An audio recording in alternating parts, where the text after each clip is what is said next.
Hi friends, ఇవాళైతే నేను సరిపిండి పెట్టాలనుకున్నాను. అందుకోసానికి 4 వెల్లుల్లి రెబ్బలు, దానికి కావాల్సిన పదార్థాలు అన్నట్టు 2 ఎల్లిగడ్డలు, 2 ఉల్లిగడ్డలు, 2 పచ్చిమిరపకాయలు, కొన్ని ధనియాలు, కొంచెం జీలకర్ర, కొంచెం ఉప్పు. ఎందుకంటే దంచుతా అంటే వీటికి సేదు రాకుండా ఉండడానికి ఆ ఉప్పు అలా కలుపుకోవాలి, దంగుతుంది కూడా.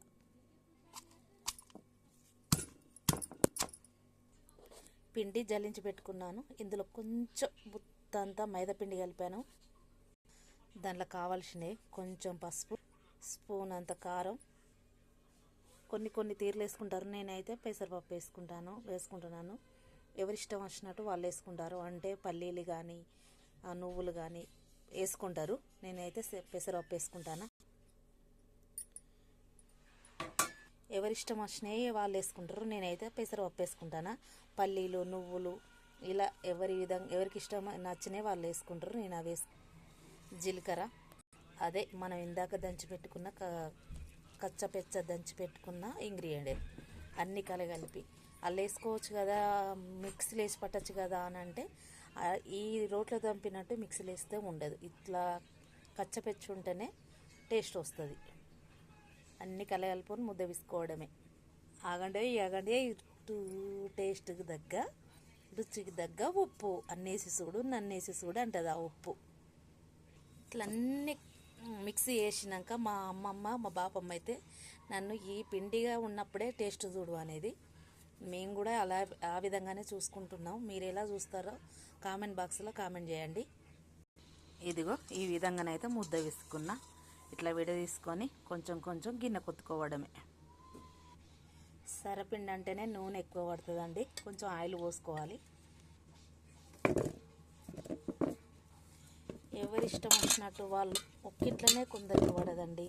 ఏంటంటే కొందరు పలసాగా తింటారు, కొందరు దొడ్డు ఉండగానే తింటారు, కొందరు కాలాలే, ఇన్ని రకరకాలుగా ఉంటాయి ఒక్కింట్లోనే. మా బాబమ్మ అయితే వెనకడ పెడితే అది మధురం కాదండి. వెనకటి వాళ్ళు పెట్టుకుంటే ఇలా ఒత్తుకొని ఇట్లా పెట్టుకొని మధ్యలో ఇట్లా రంధ్రం చేసుకోవాలి ఫ్రెండ్స్.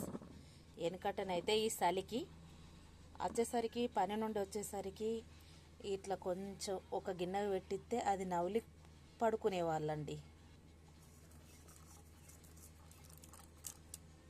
నేను ఇలా కొంచెం నూనె పోస్తాను, కొంచెం నీళ్లు చల్లుతాను. మా బాపమ్మ నేర్పింది నాకు ఇలా. ఎందుకో తెలియదు, ఉడుకుతుందట ఈ పిండి, అందుకే కొంచెం నీళ్ళు చల్లుతాను నేను. మీరు చల్లుతారా? కామెంట్ బాక్స్లో కామెంట్ చేయండి.